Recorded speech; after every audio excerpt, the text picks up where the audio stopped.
Assalamualaikum warahmatullahi wabarakatuh. Perkenalkan, saya Dea Putri Hoyrunisa, NIM 1801025470, mahasiswi pendidikan guru sekolah dasar di Universitas Muhammadiyah Profesor Dr. Hamka. Pada kesempatan kali ini, saya akan memaparkan metodologi penelitian saya yang diampu oleh Pak Zul Herman yang berjudul Pengaruh Pembelajaran Daring berbasis aplikasi Zoom untuk meningkatkan hasil belajar IPS materi keberagaman jenis pekerjaan kelas 4 SDN Cicadas 06. Selanjutnya ada bab 1 pendahuluan. Bab 1 pendahuluan yang pertama ada latar belakang masalah, yang kedua ada identifikasi masalah, yang ketiga ada batasan masalah, yang keempat ada manfaat penelitian, yang kelima ada rumusan masalah, yang keenam ada tujuan penelitian. Latar belakang masalah. Yang pertama adalah pendidikan. Pendidikan merupakan hal yang sangat penting bagi kehidupan manusia. Karena dengan adanya pendidikan, kemampuan dan kepribadian manusia dapat berkembang. Pendidikan pula mencangkup seluruh aspek kepribadian manusia, yaitu hati nurani, nilai, perasaan, pengetahuan, dan keterampilan. Selanjutnya ada COVID-19, Organisasi Perserikatan Bangsa-Bangsa yang membidangi pendidikan, sains, dan budaya atau UNESCO mengatakan lebih dari 1,5 miliar di dunia siswa tidak dapat bersekolah dikarenakan pandemi COVID seperti saat ini. Seperti yang dilansir juga oleh surat kabar antarnews.com pada Sabtu 11 April 2020, masalah ini tentu saja menuntut instansi pendidikan dan pendidik, guru ataupun dosen yang berada di garis depan dalam melaksanakan proses pembelajaran. Aturan yang ditetapkan pemerintah adalah dengan belajar dari rumah dan bekerja dari rumah, agar COVID-19 ini tidak mudah menyebar. Maka dari itu, wajib pembelajaran online ataupun daring. Selanjutnya, pembelajaran daring. Situasi pandemi saat ini menuntut tenaga pendidik. Dalam hal ini, guru harus berinovasi mengubah model pembelajaran tatap muka menjadi model pembelajaran daring. Tenaga pengajar juga dapat menggunakan model pembelajaran lain sebagai media transfer pengetahuan, yaitu pembelajaran online dan blended learning, gabungan dari dua metode pembelajaran tatap muka dan daring, yaitu model pembelajaran daring tidak mengharuskan siswa untuk mengikuti pembelajaran. Siswa dapat mengakses pembelajaran melalui media internet. Selanjutnya, aplikasi Zoom. Zoom memberikan kemudahan dalam penggunaannya. Dengan berbagai menu yang tersedia, dapat mempermudah dalam prosesnya pembelajaran. Selanjutnya, ada minat belajar siswa. Permasalahan yang ada dalam pembelajaran daring ini mulai bermunculan. Salah satunya tidak sedikit wali murid yang merasa kewalahan dan bingung dalam mendampingi putra-putri belajar di rumah karena latar belakang pendidikan.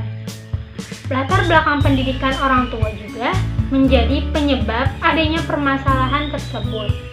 Kesulitan dalam mode pembelajaran daring ini ada dua, yaitu internal maupun eksternal. Dalam permasalahan internal, yaitu meliputi kemampuan siswa dalam hubungan intelektual atau cara siswa memahami isi pembelajaran yang disampaikan oleh guru. Dalam pikirannya, apakah memahami atau tidak. Sedangkan permasalahan eksternal adalah sikap ketekunan dalam belajar, emosional, kesehatan jasmani, fasilitas belajar yang tersedia, atau kondisi suasana rumah, dan lain-lain. Identifikasi masalah. Berdasarkan latar belakang yang telah diuraikan, terdapat beberapa masalah yang dapat teridentifikasi dalam pembahasan, yaitu pengaruh pembelajaran daring yang berbasis aplikasi Zoom untuk meningkatkan hasil belajar IPS, materi keanekaragaman jenis pekerjaan, kelas 4 SDN Cicadas 06 Bogor, yaitu diantaranya 1. Siswa belum optimal dalam menggunakan fasilitas internet untuk mengakses materi pembelajaran. Kedua, guru kurang kreativitas dan inovasi dalam menggunakan teknologi mendukung pembelajaran. 3. Inovasi baru pembelajaran daring berbasis aplikasi Zoom untuk meningkatkan hasil belajar IPS, materi keanekaragaman jenis pekerjaan, kelas 4 SDN Cicadas 06 Bogor. Yang keempat, guru perlu mencoba pembelajaran daring yang berbasis aplikasi Zoom yang dapat mendukung kegiatan pembelajaran siswa. Batasan masalah. Peneliti menggunakan batasan masalah dalam penelitian ini untuk membatasi dan memfokuskan penelitian. Dalam penelitian berjudul Pengaruh Pembelajaran Daring berbasis aplikasi Zoom untuk meningkatkan hasil belajar IPS, materi keberagaman jenis pekerjaan, kelas 4 SDN Cicadas 06 Bogor, peneliti membatasi masalah hanya pada pertama, objek penelitian. Objek penelitian ini adalah siswa kelas 4 SDN Cicadas 06 Bogor. Pemilihan sekolah merupakan sekolahan yang mempunyai jenis yang sama dalam hal pelajaran dan kurikulum. Yang kedua, subjek penelitian. Subjek penelitian ini adalah pembelajaran daring berbasis aplikasi Zoom. Yang ketiga, parameter. Parameter penelitian ini adalah hasil siswa kelas 4 SDN Cicadas 06 Bogor. Yang keempat, materi penelitian. Materi yang akan diteliti pada penelitian ini adalah keberagaman jenis pekerjaan kelas 4 dan mengaplikasikan dengan pembelajaran daring berbasis aplikasi Zoom di SDN Cicadas 06 Bogor pada tahun ajaran 2020-2021. Rumusan masalah. Berdasarkan identifikasi dan batasan masalah di atas, maka dapat merumuskan masalah sebagai berikut. Yang pertama, bagaimana pengaruh pembelajaran daring berbasis aplikasi Zoom pada pelajaran IPS, materi keberagaman jenis pekerjaan, kelas 4 SDN Cicadas 06. Yang kedua, bagaimana kelayakan penggunaan pembelajaran daring berbasis aplikasi Zoom pada pelajaran IPS, materi keberagaman jenis pekerjaan, kelas 4 SDN Cicadas 06 Bogor. Yang ketiga, bagaimana perbedaan hasil belajar sebelum dan sesudah pada materi keberagaman jenis pekerjaan pada pembelajaran daring berbasis aplikasi Zoom. Yang keempat, faktor apa saja yang mempengaruhi hasil belajar IPS siswa materi keberagaman jenis pekerjaan kelas 4 SDN Cicadas 06. Tujuan penelitian. Permasalahan yang telah dirumuskan, maka tujuan penelitian ini secara garis besar adalah yang pertama, untuk mengetahui pengaruh pembelajaran daring berbasis aplikasi Zoom pada pelajaran IPS, materi keberagaman jenis pekerjaan, kelas 4 SDN Cicadas 06. Yang kedua, untuk mengetahui kelayakan penggunaan pembelajaran daring berbasis aplikasi Zoom pada pelajaran IPS, materi keberagaman jenis pekerjaan, kelas 4 SDN Cicadas 06. Yang ketiga, untuk mengetahui perbedaan hasil belajar sebelum dan sesudah pada materi keberagaman jenis pekerjaan pada pembelajaran daring berbasis aplikasi Zoom. Yang keempat, untuk mengetahui faktor apa saja yang mempengaruhi hasil belajar IPS siswa materi keberagaman jenis pekerjaan kelas 4 SDN Cicadas 06.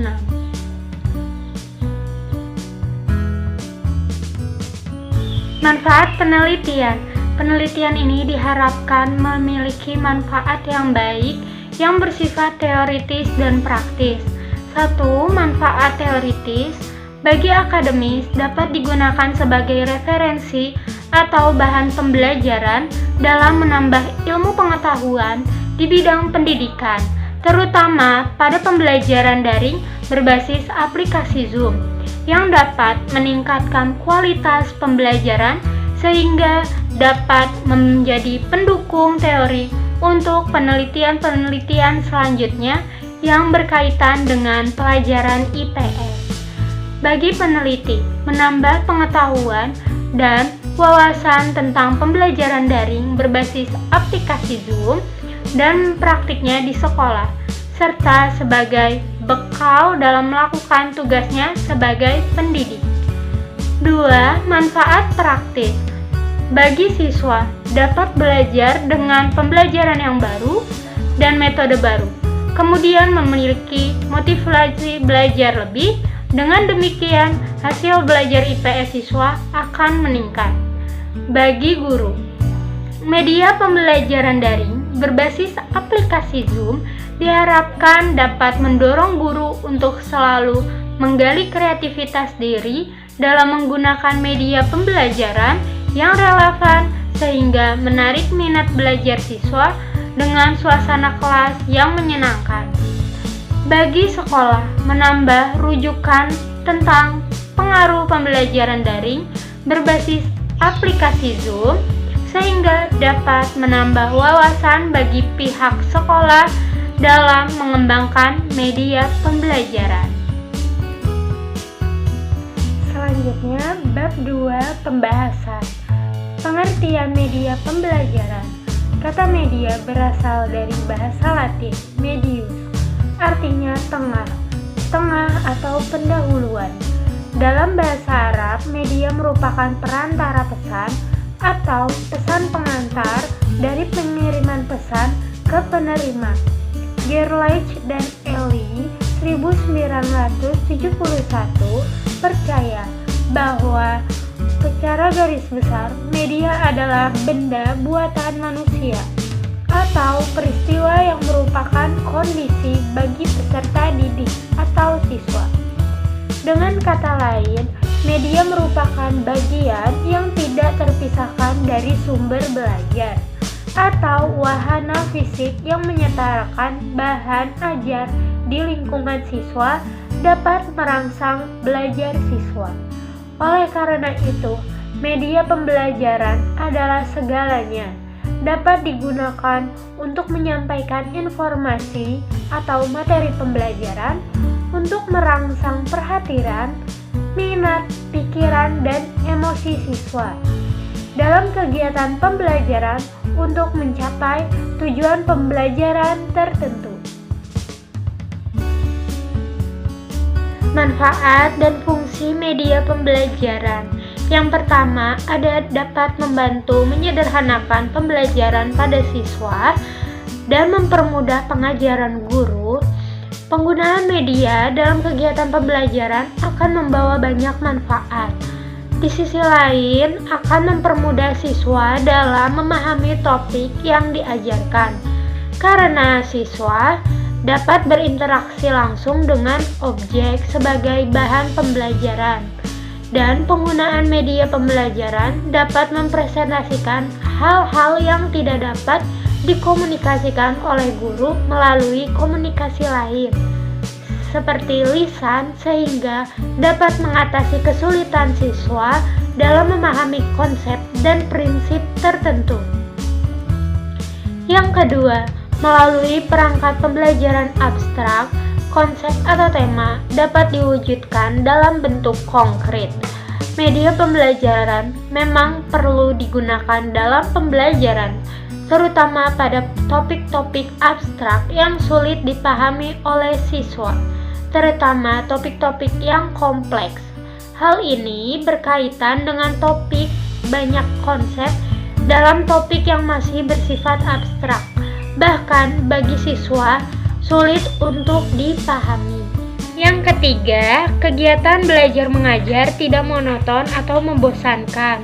Hal ini menjadi penyebab rendahnya tingkat penyerapan dan pemahaman pengetahuan di kelas, terutama pada mata pelajaran yang menurut siswa sangat sulit. Kebanyakan guru hanya menggunakan metode ceramah sehingga siswa kelelahan dan bosan terhadap pelajaran yang telah disampaikan oleh guru tersebut. Yang keempat, media pembelajaran akan memudahkan siswa dalam memahami penafsiran guru. Setiap siswa memiliki kemampuan sensorik yang berbeda-beda dalam pendengaran dan penglihatan, kemampuan bicara yang sama. Ada siswa yang suka membaca, ada siswa yang suka mendengarkan dulu lalu membaca, begitu pula sebaliknya. Aplikasi Zoom Meeting. Zoom adalah layanan konferensi video yang memiliki kemampuan praktis untuk mendemonstrasikan suasana rapat online. Nah, seperti saat ini, guru menjadikan Zoom referensi untuk menyampaikan pembelajaran. Berikut ada beberapa fitur Zoom. Yang pertama, video dan audio HD. Video dan audio HD digunakan oleh guru untuk memberikan pembelajaran kepada siswa secara online. Yang kedua, alat kolaborasi bawaan. Pengguna dapat berbagi layar secara bersama-sama dan ikut menulis catatan penting. Yang ketiga, keamanan. Adanya fitur end-to-end encryption yang dapat digunakan pada seluruh rapat melalui aplikasi Zoom. Yang keempat, rekaman dan transkrip. Peserta dapat juga merekam rapat yang dilakukan melalui Zoom, kemudian menyimpannya hasil rekaman di perangkat masing-masing. Yang kelima, fitur penjadwalan. Dengan fitur penjadwalan ini, guru bisa menjadwalkan pembelajaran sebelum hari pembelajaran tersebut akan dimulai. Hasil belajar. Secara umum, hasil belajar dapat diartikan sebagai evaluasi diri siswa. Young, Clem, and Murphy 2003. Dan perubahan yang dapat diamati, dibuktikan, dan dibenarkan dapat mengukur kemampuan atau prestasi yang dialami oleh siswa. Karena alasan berikut pembelajaran eksperiensial. Nem and Long 2012. Hasil belajar siswa dipengaruhi oleh dua faktor, yaitu faktor internal dan eksternal. Faktor internal siswa antara lain adalah masalah kesehatan, kecacatan, faktor fisik, dan psikologis. Misalnya kecerdasan, minat belajar, perhatian, kemampuan, motivasi, kematangan, dan tingkat persiapan siswa. Dan faktor eksternal mempengaruhi proses hasil belajar siswa, termasuk keluarga, sekolah, dan faktor masyarakat. Kerangka berpikir.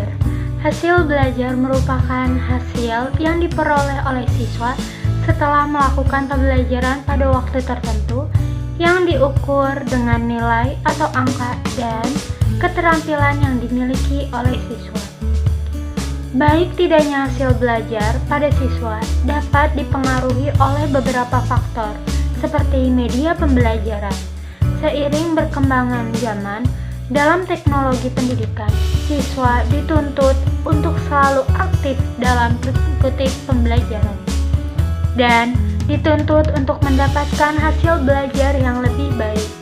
Namun, tidak hanya menuntut siswa untuk tetap aktif pada saat pembelajaran, Pembelajaran juga menuntut guru untuk kreatif dan inovatif dalam proses pembelajaran agar memperoleh hasil belajar yang baik. Adanya teknologi dalam media pembelajaran tidak hanya membuat guru tidak lagi mengandalkan buku, tetapi juga menyertai penggunaan media pembelajaran dengan sebaik-baiknya untuk menyampaikan informasi kepada siswa.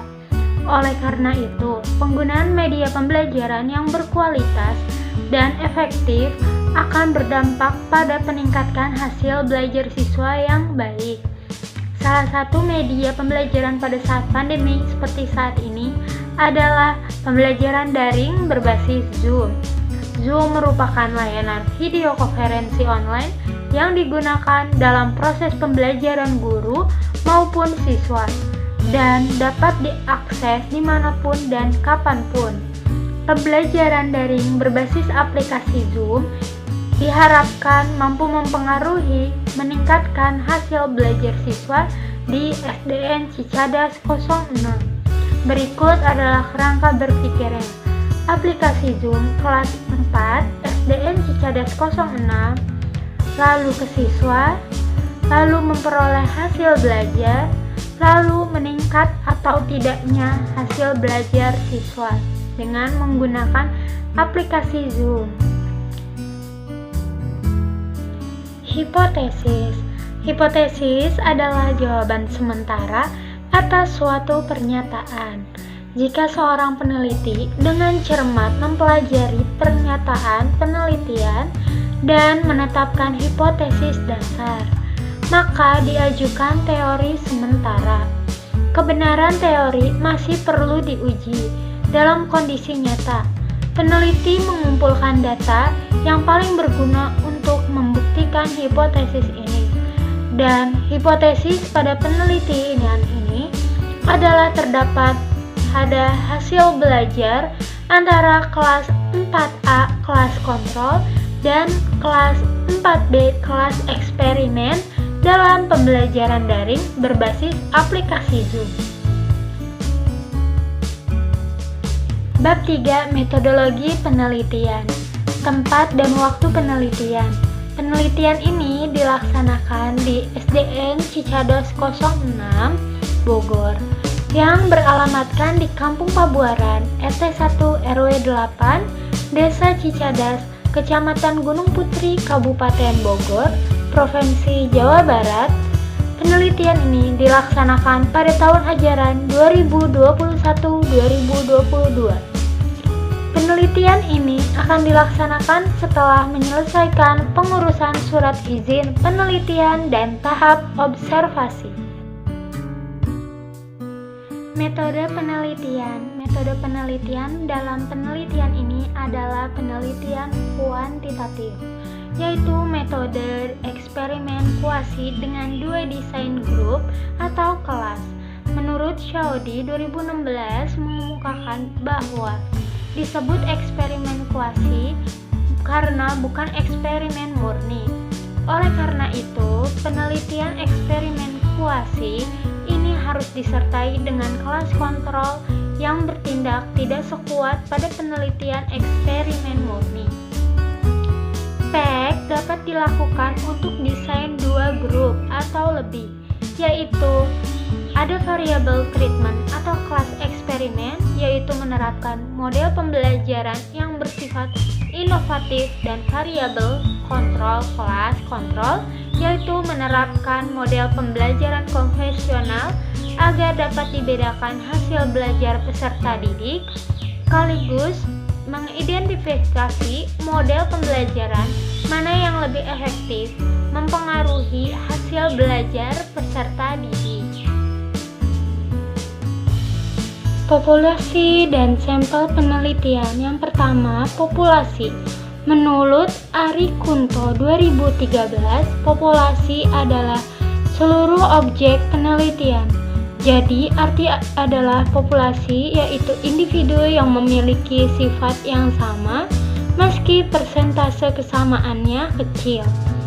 Dengan kata lain, semua individu ini akan menjadi objek penelitian.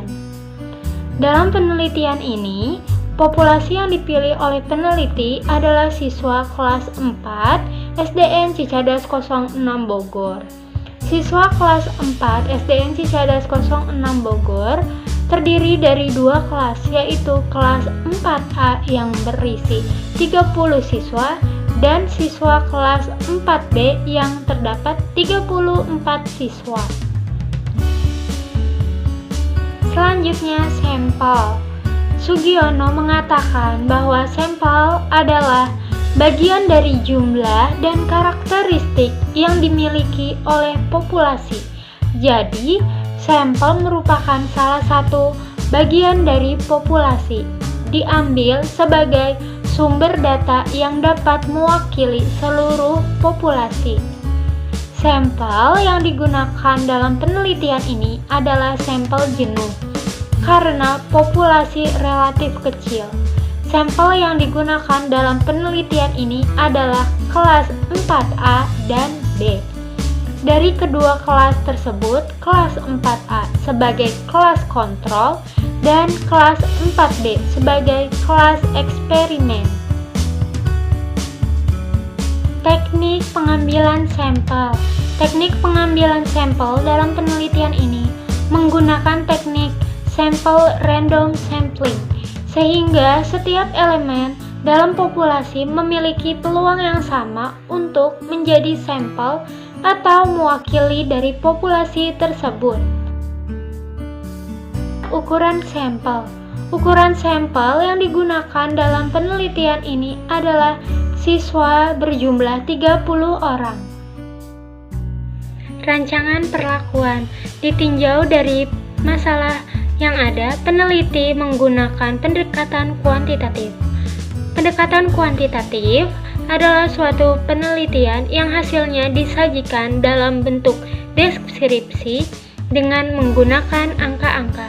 Pendekatan ini dipilih karena penelitian kuantitatif merupakan salah satu jenis kegiatan penelitian yang spesifik, yaitu terencana, sistematis, dan struktur sejak awal mulai dari pembuatan desain penelitian, baik itu tentang tujuan penelitian, subjek penelitian, objek penelitian, sampel, dan sumber data maupun metodologinya.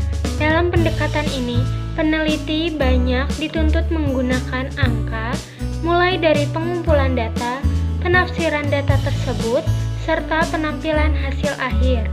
Oleh karena itu, data yang terkumpul harus diolah secara statistik agar dapat ditafsir dengan baik.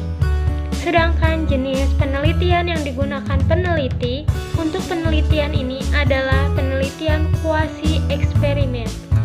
Kuasi eksperimen mempunyai kelompok kontrol, tetapi tidak dapat berfungsi sepenuhnya untuk mengontrol variabel-variabel luar yang berpengaruhi pelaksanaan eksperimen. Dalam penelitian di sekolah, sering tidak memungkinkan untuk menentukan kelompok kontrol sesuai dengan kaidah dalam penelitian. Hal ini dikarenakan siswa telah dikelompokkan ke dalam kelas-kelas. Oleh karena itu, kuasi eksperimen digunakan apabila sulit mendapatkan kelompok kontrol. Teknik pengumpulan data. Teknik pengumpulan data yang diperlukan di sini adalah teknik pengumpulan data yang tepat, sehingga data yang diperoleh benar-benar tepat dan valid dan relevan. Yang pertama, instrumen variabel terikat. Definisi konseptual.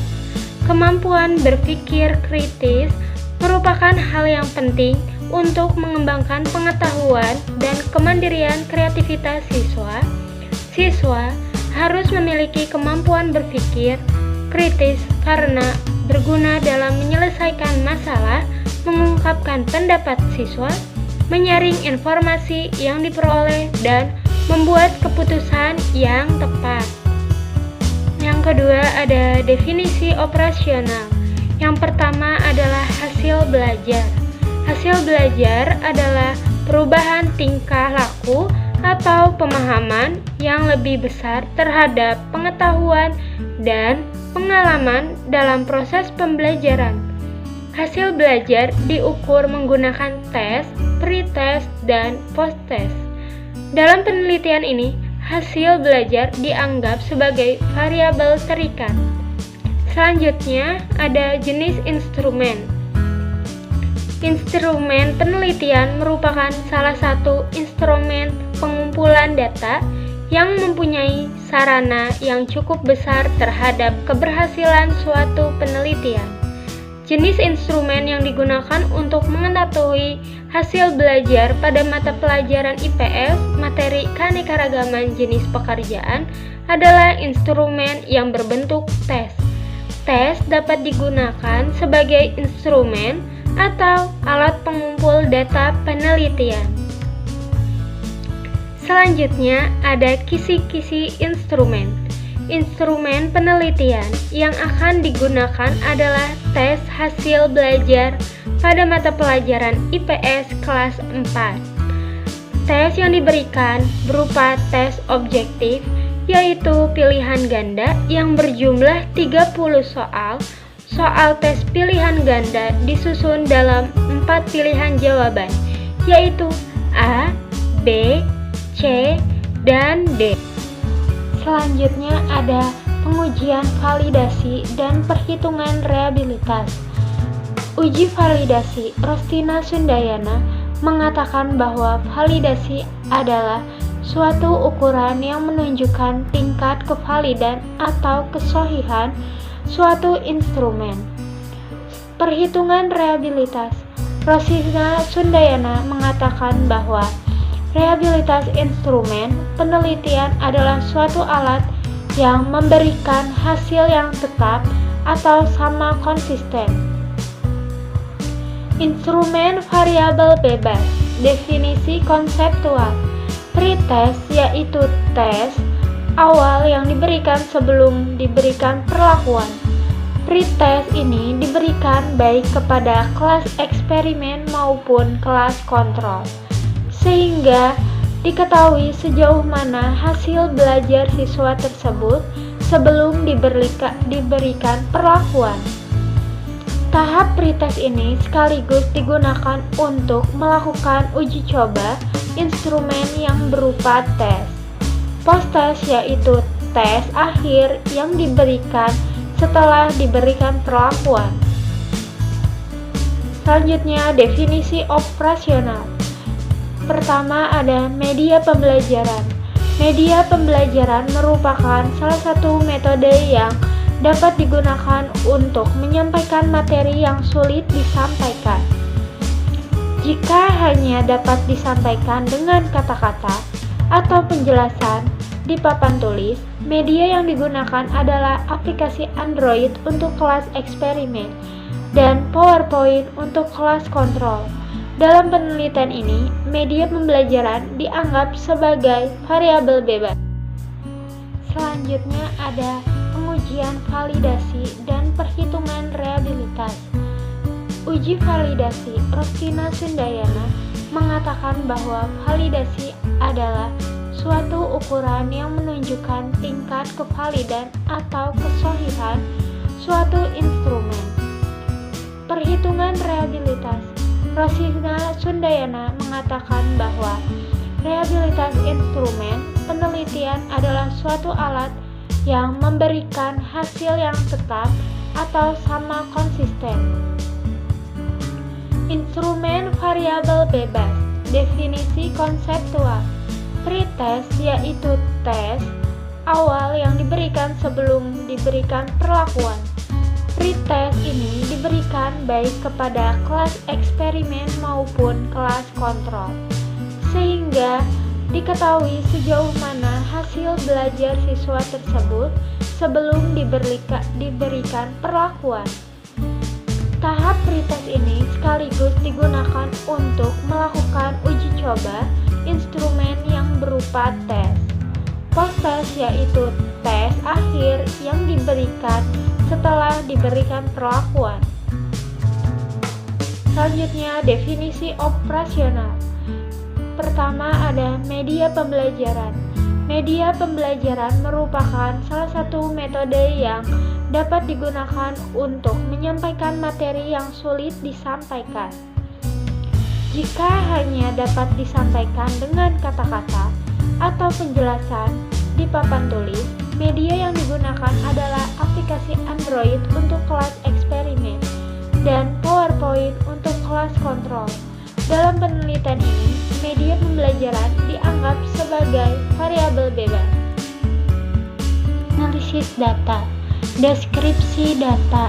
Setelah dilakukan pengumpulan data, tahap selanjutnya adalah tahap analisis data. Untuk mengetahui pengaruh pembelajaran daring berbasis aplikasi Zoom terhadap hasil belajar ilmu pengetahuan sosial kelas 4 SD, analisis data berkaitan dengan perhitungan untuk menjawab pertanyaan-pertanyaan, menguji hipotesis yang diajukan. Yang kedua, pengujian persyaratan analisis, yaitu uji normalitas. Uji normalitas distribusi frekuensi dilakukan untuk mengetahui normal atau tidaknya distribusi data yang menjadi syarat untuk menentukan jenis statistik apa yang akan dipakai dalam analisis lebih lanjut. Data yang diuji normalitas distribusi frekuensi dalam penelitian ini ada dua kelompok, yaitu kelompok eksperimen dan kelompok kontrol. Kelompok eksperimen yang diajarkan dengan pembelajaran daring berbasis aplikasi Zoom dan kelompok kontrol yang tidak diajarkan dengan pembelajaran berbasis multiple intelligence. Uji homogenitas data antar kelas eksperimen dan kelas kontrol dilakukan dengan tujuan untuk mengetahui kesamaan antara dua populasi yang akan diteliti. Untuk pengajuan homogenitas dapat diuji menggunakan rumus Fisher atau disebut juga perhitungan dengan uji Fisher. Hipotesis statistika. Sugiono mengatakan hipotesis statistik diartikan sebagai pernyataan tentang status populasi atau parameter yang akan diuji keabsahannya berdasarkan data yang diperoleh dari sampel penelitian atau data statistik. Setelah pengumpulan data, tahap selanjutnya adalah tahap analisis data. Untuk mengetahui hasil belajar materi keanekaragaman jenis pekerjaan mata pelajaran IPS yang telah diajarkan melalui pembelajaran daring berbasis aplikasi Zoom dan hasil belajar yang telah diajarkan kepada siswa tanpa menggunakan aplikasi Zoom. Data yang diujikan dalam penelitian ini selanjutnya dianalisis dengan uji T. Uji T dilakukan untuk mengetahui dan memeriksa efektivitas perlakuan. Pada uji T digunakan rata-rata dari dua kelas, yaitu kelas eksperimen dan kelas kontrol. Mungkin hanya ini yang dapat saya sampaikan. Kurang lebihnya mohon maaf. Wabil akhir. Wassalamualaikum warahmatullahi wabarakatuh.